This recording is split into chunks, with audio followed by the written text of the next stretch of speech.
Yo creo que estamos viviendo un cierto momento apasionante en torno a la cultura y no me gustaría tampoco hablar de la cultura en general, sino de algunos aspectos concretos, ¿no?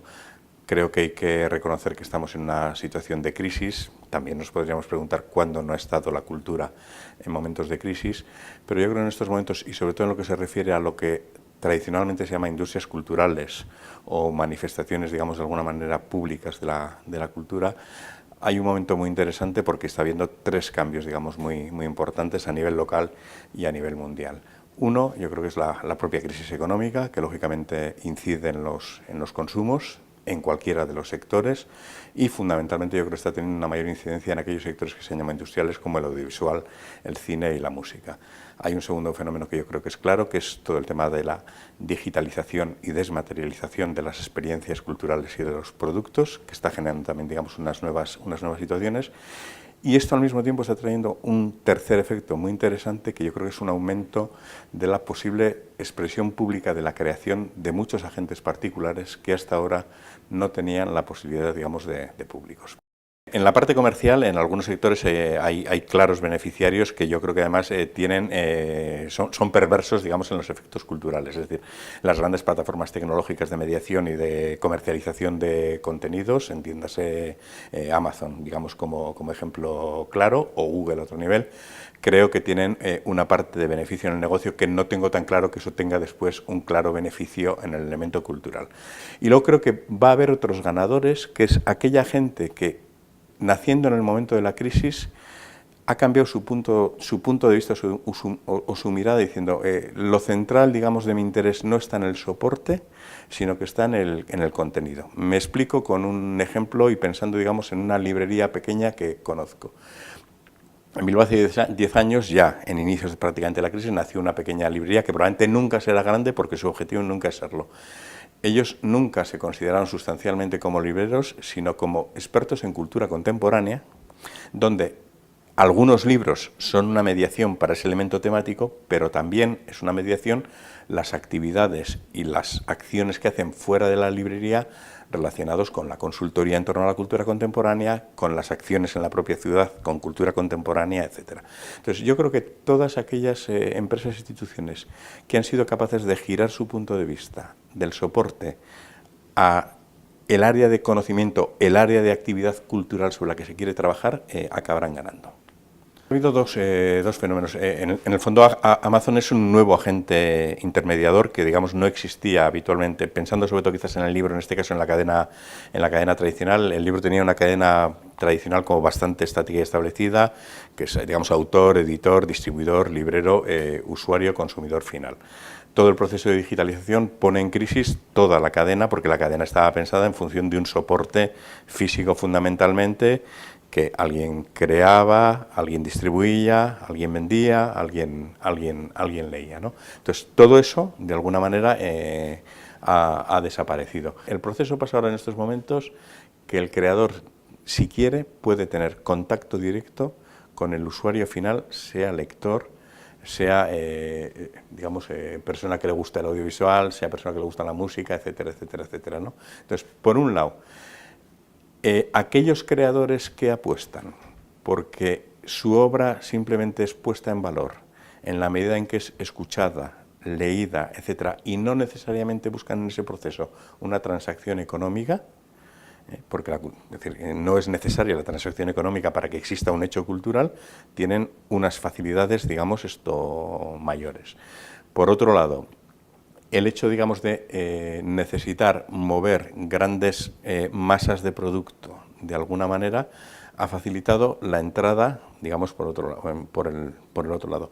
La cadena del sector, internamente, sigo pensando básicamente en el libro, quizás es un poco lo que más que conozco, pero probablemente en audiovisual ha pasado algo parecido, ha hecho que los agentes intermedios, en parte por el discurso que han mantenido como hegemónico, decir nosotros somos cultura y aquí nadie nos tiene por qué tocar, no han sido capaces de hacer reflexiones industriales que les han venido impuestas de alguna manera. Si aceptamos, por ejemplo, ese nivel que ya el libro no es el tótem o mediación cultural fundamental de transmisión, porque ya durante todo el siglo XX la música, el audiovisual y las artes escénicas han ido jugando un cierto papel distinto, es lógico también pensar que en este nuevo proceso, si además sumamos todo el tema de crisis, lo que se vaya creando no podrá ser lo mismo que lo que había existido, digamos, anteriormente. Entonces, el problema, quien sepa leer esto, siendo conscientes al mismo tiempo de que hay menos consumo en cultura en general, pero quien sepa leer esto probablemente podrá vivir, porque es capaz de adaptarse, digamos, a los tiempos. Quien no sea capaz de leerlo, pues no podrá hacerlo. ¿Podrá vivir más, menos gente? Menos gente probablemente. ¿Por qué? Porque al fin y al cabo la cultura no es algo que tengamos metido en el ADN como un elemento sustancial para nuestras vidas. Es un elemento que probablemente además lo tendremos metido mucho menos en el ADN en la medida en que la educación que en estos momentos se está dando y la negación, digamos, de las humanidades en el ámbito educativo, yo creo que traerá unas consecuencias perversas a 15, 20 años que creo que no nos podemos todavía hacer idea. Pero hay un estudio muy interesante publicado, no me acuerdo del título, publicado en País 2, que ya hacía un análisis del siglo pasado de cómo la creación literaria, por incidencia probablemente el audiovisual, había ido cambiando en el sentido del acortamiento de las frases y por lo tanto digamos hacer una escritura más telegráfica. Hace un año charlando despacio con Kirmen Uribe y preguntándole expresamente, digamos, de qué manera todo el ambiente digital le había cambiado a él la estructura creativa, él decía que con claridad, digamos, en lo que es el texto escrito, él ponía de hecho como ejemplo la obra New York, Bilbao, New York, Bilbao, donde él había escogido una forma casi telegráfica de correos electrónicos en un texto casi estructura, correo electrónico que se va intercambiando, influenciado indirectamente por un uso de la escritura que antes él no conocía, ¿no? Y curiosamente hablando ya sobre él, sí, a la hora de pensar de crear en digital, que no en electrónico, que electrónico sería trasladar ese texto a un formato electrónico, pero digital sería ya crear aprovechando todas las posibilidades de mestizaje que el ámbito digital presenta, él planteaba que se vería creando no solo textualidad, sino, digamos, textualidad con música, etcétera, ¿no? Con un planteamiento quizás más cercano a como obra final, a la oralidad y teatralidad que podríamos ver en un espacio escénico que en un texto plano. Entonces, yo sí creo que eso ha cambiado, lo que pasa es que todavía nos movemos en terrenos experimentales porque no se ha dado el siguiente paso, que es cómo podemos llegar a comercializar o a sacar beneficio de esas nuevas obras creadoras que no son una mera transposición de lo que antes se estaba haciendo en soportes tradicionales a soportes nuevos.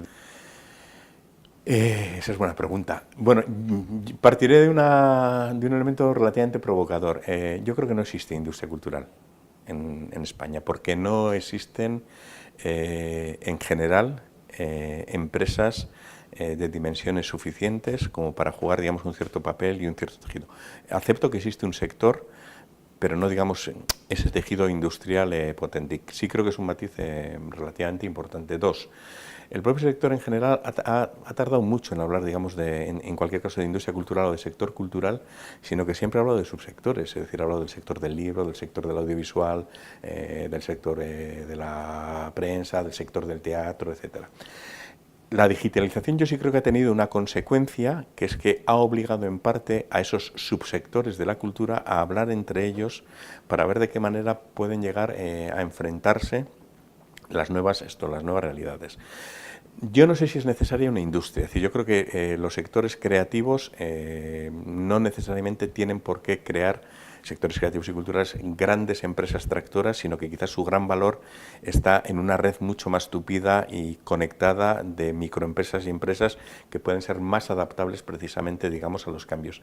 Tengo la sensación, no tendría datos, es una hipótesis, de que además el proceso de creación de grandes empresas dentro del sector han tendido a hacer que se pierda el valor cultural, que era, digamos, lo sustancial, por un cierto peso del valor industrial. Yo creo que no existe como tal una cultura iberoamericana. Es decir, creo que existen cultura mexicana, cultura colombiana, cultura argentina y probablemente dentro de cultura mexicana habrá manifestaciones distintas en Guadalajara, en México capital, etc. Entonces, soy poco propenso a los grandes palabras que generalmente acaban bastante vacíos de contenidos, porque creo que además en estos temas se ha intentado plantear esa especie de elemento de que es necesario tener ciertas masas críticas para vender, digamos, el tema de industria como tal y ese elemento, digamos, de poderío, y yo creo que no van por ahí los tiros, y desde luego, digamos, en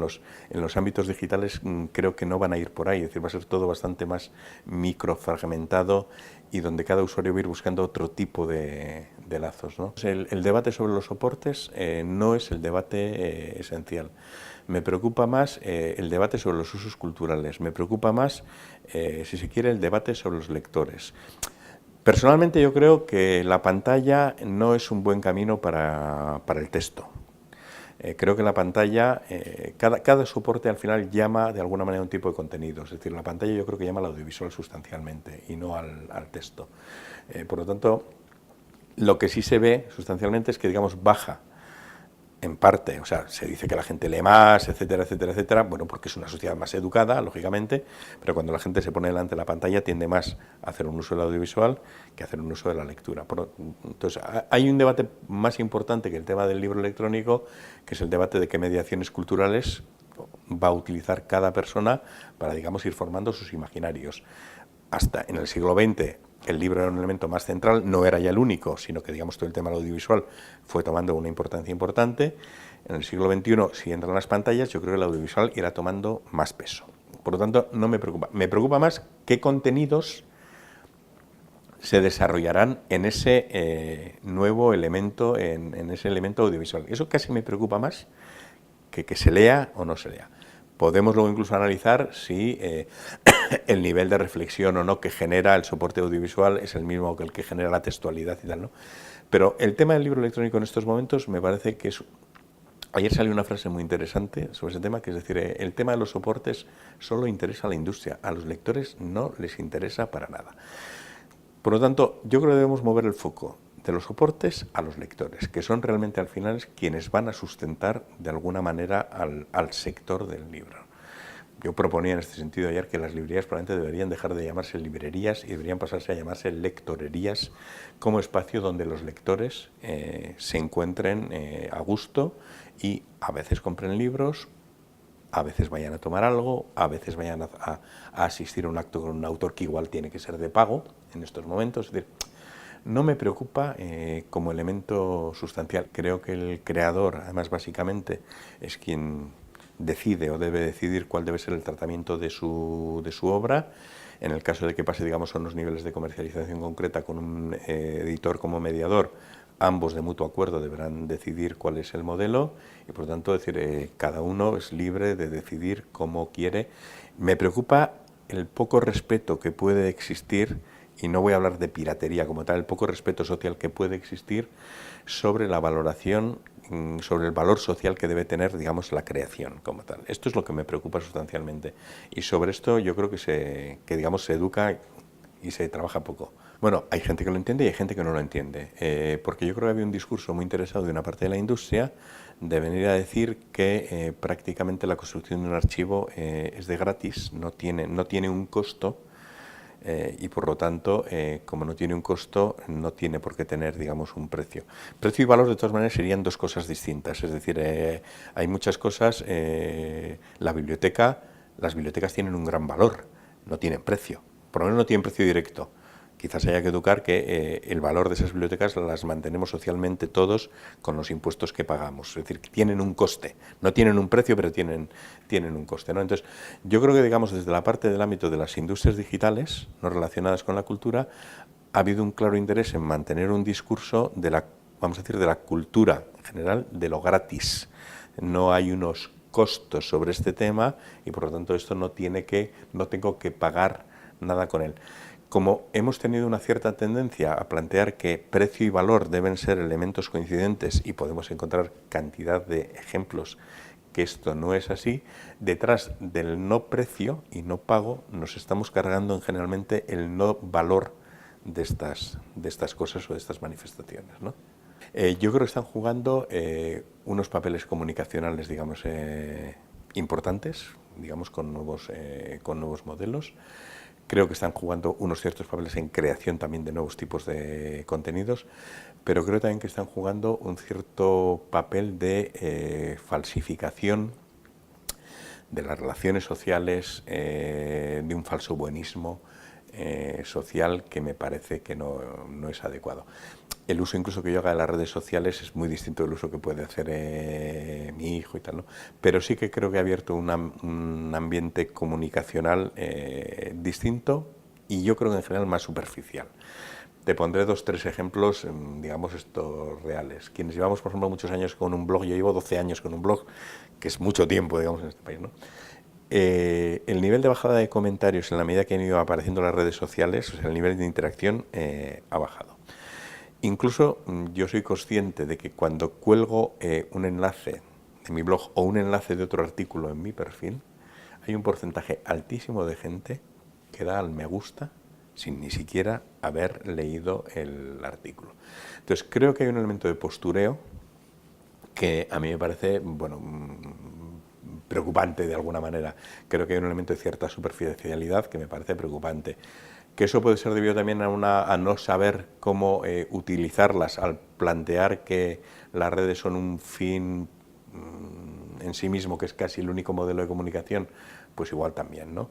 Pero, bueno, yo he conocido, de hecho ayer pude estar también con gente que mi primer contacto ha sido vía redes sociales y en cualquier caso siempre yo necesito al final, si quiero tener un contacto de verdad, poner cara y ojos. Esto en cualquier caso mucha gente que se mueve en el mundo digital lo tiene muy claro, es decir, en Bilbao hay un grupo de blogueros históricos, más gente nueva, que lleva muchos años juntándose, que tenía muy claro que, es decir, aparte de la relación digital, al final, digamos, para interactuar realmente con otra persona es necesario cara y ojos. Yo creo que la pugna para mí no es en estos momentos entre la palabra y la imagen.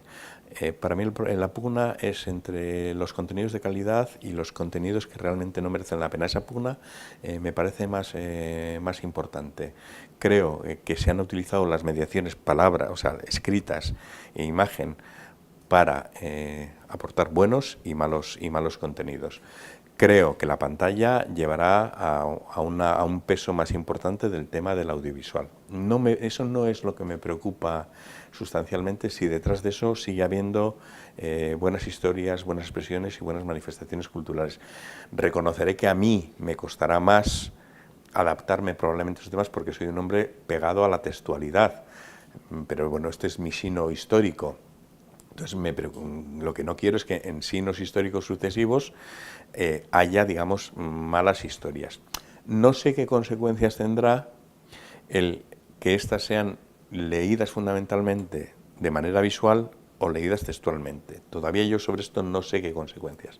Sí tengo la sensación, y eso sí me da, digamos, un cierto vértigo, que esta rapidez continua y esta especie de huida hacia adelante deja poco tiempo para el pozo que toda experiencia necesita, y al final yo creo que detrás de cualquier enfrentamiento o contraste con un hecho cultural, una novela, una película, una música, se necesita un tiempo para que realmente eso lo convirtamos en experiencia, porque es en ese momento cuando realmente, digamos, es cuando yo acabo de leer un libro, acabo de ver una película, etcétera. Entonces, me da miedo ese punto de rapidez, no tanto en lo sustancial, la mediación, digamos, que se esté utilizando. Entonces, no me gustaría, si no he hablado casi del libro electrónico, te diría que casi no me gustaría hablar entre lo textual y lo audiovisual. Yo reconozco que yo soy textual, pero reconozco, digamos, que las generaciones siguientes pueden ser audiovisuales y pueden ser tan cultas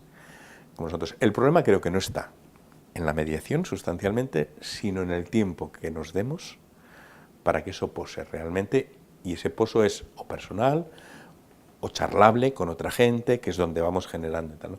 Gabriel Zaiz, un viejo maravilloso, un mayor maravilloso, que ganó ya un premio de anagrama con los demasiados libros, ya decía que al final todo es una excusa para acabar generando conversaciones. Si realmente esas mediaciones que utilizamos nos permiten generar conversaciones y reflexiones ricas, ¿qué más da todo lo demás? Todo lo demás será pasajero en el tiempo. Me gustaría un futuro lleno de conversaciones enriquecedoras para las personas, que probablemente esas conversaciones hayan sido fruto de experiencias vividas en el contraste con otras personas o con elementos culturales, y con la posibilidad de que existan espacios, porque en eso sigo creyendo, donde eso lo podamos hacer esto palpable y real. Y cuando digo espacios no me refiero solo a lo digital, que creo que será una mediación, sino espacios físicos donde realmente nos podamos encontrar. Me gustaría, digamos, un cierto futuro de ágoras conversacionales, de microágoras conversacionales, fruto de experiencias culturales vividas. Me da lo mismo que lleguemos allí a través de lo analógico o de lo digital, pero siempre con puntos de encuentro.